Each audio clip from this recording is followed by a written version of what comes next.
Assalamualaikum warahmatullahi wabarakatuh. Perkenalkan, saya Muksina SPD, bertugas di SMP Negeri 7 Tanjung Pinang.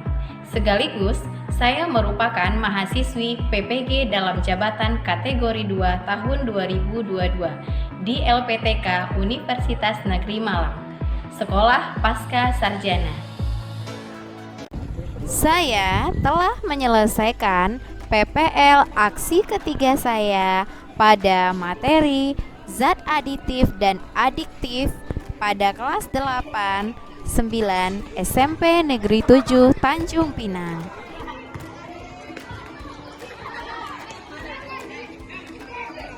Silakan disimak videonya. Audio Jungle.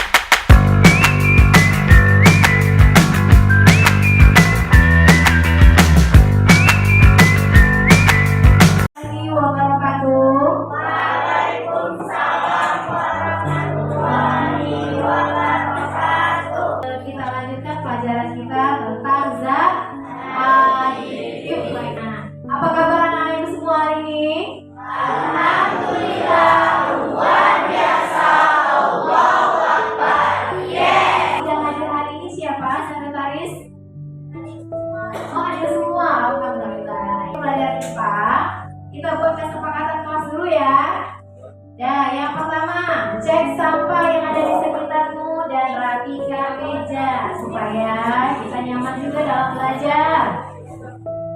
Dan kemudian, ibu tidak mau kita menggunakan HP selain untuk literasi. Ya Bang?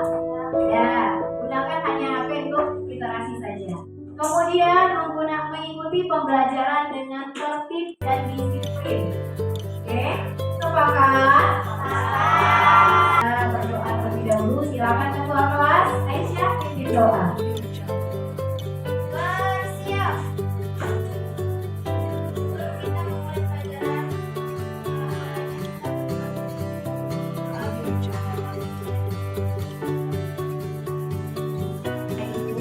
Ya, pertemuan sebelumnya kita telah mempelajari tentang zat aditif pada makanan. Masih ingat? Nah, jadi faktanya kita itu sering menghabiskan waktu untuk menonton film drakor atau bermain game. Benar nggak? Dan berselancar di media sosial hingga kita tidur larut malam. Nah, bahkan pola makan kita pun tidak teratur. Nah, jadi sebenarnya hal itu kita lakukan karena kita merasa senang dan bahagia. Tuh? Betul. Kemudian tapi sebenarnya di dalam lubuk hati kita menyesal. Sebenarnya kita ingat kalau kita itu punya tugas, ya kan? Lagi main game ingat ada tugas, tapi udahlah, kayaknya itu lebih membahagiakan, ya kan? Lupakan dulu tugasnya. Nah, setelah itu kita menyesal. Coba buat tugas. Nah, pas minta tugas gak buat, oh iya waktu itu sedang main game. Nah, jadi bagaimana ini bisa terjadi kira-kira? Kenapa main game itu bisa melupakan tugas kita? Karena asik lagi. Candu, ya kan? Nah, candu inilah jadi poin pentingnya. Ya, pembelajaran bermakna setelah belajar ini yang kita dapatkan nanti itu diharapkan kita bisa menambah pengetahuan tentang zat aditif terutama rokok dalam pengetahuan kita. Ya, ibu berharap dapat meminimalisir pola hidup yang tidak sehat akibat rokok. Pembelajaran kita hari ini, siapa yang mau bisa bantu ibu nak yang membacakan tujuan pembelajaran? Literasi digital serta ini dapat dijelaskan dari zat aditif. Kedua, setelah literasi digital tadi dapat klarifikasikan jadi zat aditif kita melalui browsing internet dan diskusi kelompok. Dan diskusi kelompok serta ini dapat mengenai cara kerja zat aditif dalam tubuh. Keempat, melalui kalian pembuatan data infografis kelompok peserta didik dapat mengidentifikasi dengan berbahaya pada rokok dan dampak negatifnya. Lima, setelah browsing internet dan diskusi kelompok peserta didik dapat menganalisis dampak rokok pada kesehatan. Melalui diskusi kelompok peserta didik dapat merancang upaya pencegahan rokok pada remaja. Project based learning. Jadi artinya kita membuat sebuah project yang nantinya akan ada produk yang dihasilkan. Dengan singkatnya itu ada 6 singkat, kita selesaikan hari ini semua. Dari penentuan pertanyaan mendasar, mendesain perencanaan proyek, menyusun jadwal proyek kita, memonitor peserta didik, menguji hasil dan mengevaluasi. Nah, penilaian yang Ibu lakukan hari ini yang pertama adalah penilaian sikap. Penilaian sikap dalam pembelajaran. Yang kedua, penilaian keterampilan. Jadi keterampilannya ada 2. Rancangan proyek, kemudian nanti hasil proyeknya berupa poster infografis. Merokok jelas merugikan kesehatan. Setiap hari di Indonesia 500 orang meninggal dunia karena rokok. Fakta data mengajak Anda mengingat kembali bahaya rokok bagi kesehatan diri dan orang di sekitar Anda. Di Indonesia, kampanye untuk meningkatkan kesadaran masyarakat akan bahaya rokok masih kalah gencar dengan iklan-iklan rokok. Tidak heran, Indonesia masih jadi surga para perokok. Data The Tobacco Atlas 2015 menunjukkan 66% pria di Indonesia merokok. Artinya 2 dari 3 remaja laki-laki maupun usia produktif merokok. Fakta ini menempatkan Indonesia di peringkat 1 dunia untuk jumlah pria perokok di atas usia 15 tahun, diikuti Rusia dan Tiongkok. Industri rokok di Indonesia sepertinya tidak akan mati. Ini karena ada 90 juta perokok di negeri ini.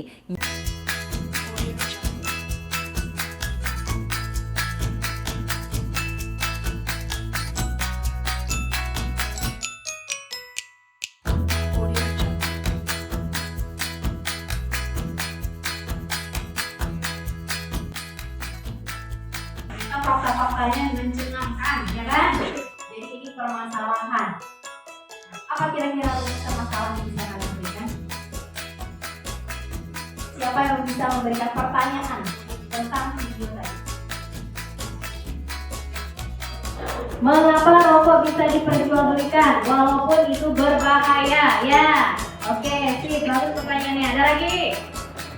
Oke, jadi kandungan apa yang terdapat di dalam rokok sehingga bisa membuat kecanduan, ya kan? Apalagi? Mengapa rokok berbahaya? Oke, ada lagi? Pertanyaan. Oke, 3 pertanyaan tadi kita simpan, nantinya akan kita jawab, ya. Kita jawab dari hasil penyelidikan kita. Ya, sekarang Ibu akan berikan kamu LKPD. Terima kasih banyak kelompoknya.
Zat adiktif. Rumusan masalah. Zat apa yang terkandung di dalam rokok? Zat adiktif adalah zat-zat yang bisa menimbulkan ketergantungan atau adiksi. Jenis-jenis zat adiktif.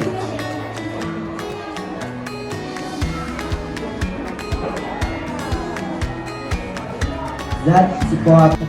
Kandungan pada penggunanya. Zat adiktif dibedakan menjadi narkotika, kromatopia, zat psikoaktif, impotensi, dan yang ketiga penyakit lambung. Keempat, resiko stroke. Baru dari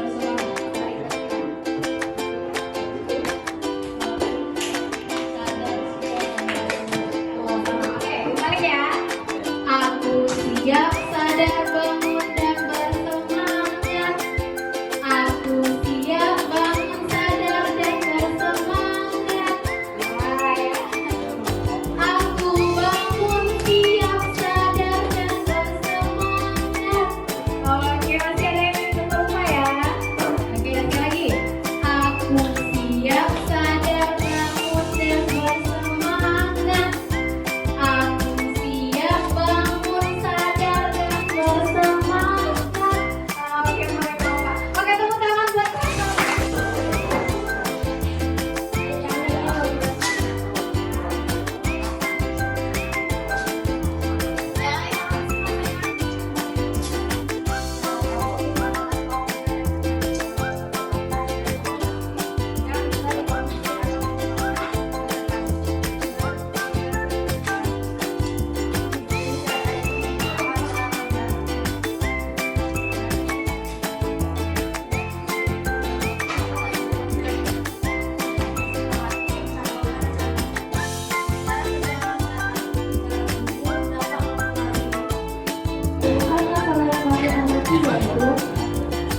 Mengapa rokok sangat berbahaya? Kandungan apa saja yang dikandung di dalam rokok?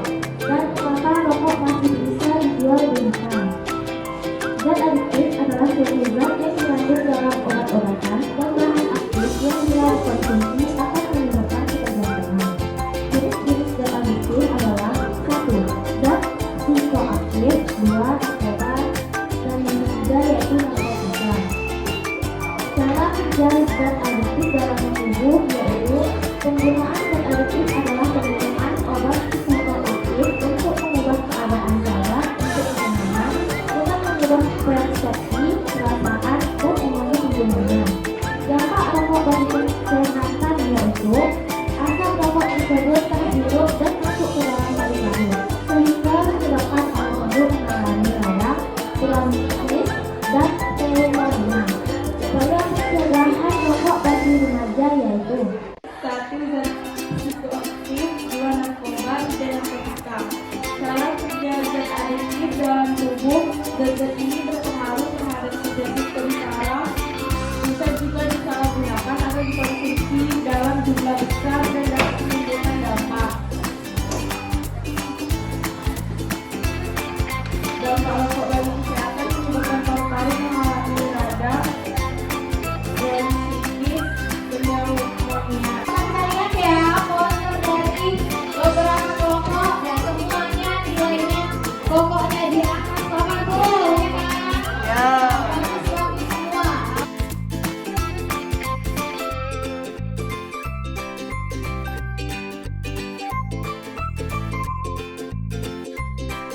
Karsinogen yang bisa menyebabkan apa? Munculnya kanker, penyakit-penyakit pada organ-organ lainnya. Bisa dipahami? Jadi dalam pembelajaran kita kali ini tentang zat adiktif, Ibu juga sedikit menghimbau anak-anak Ibu sekarang sudah berumur 13 lebih ya?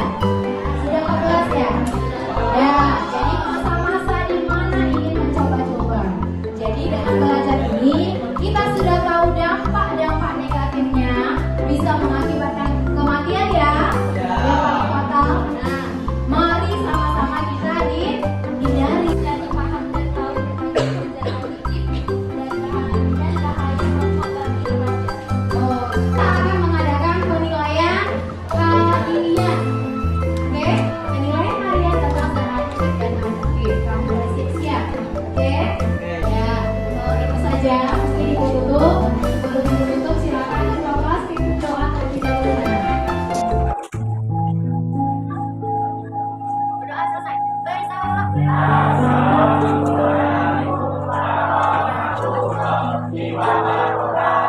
Waalaikumsalam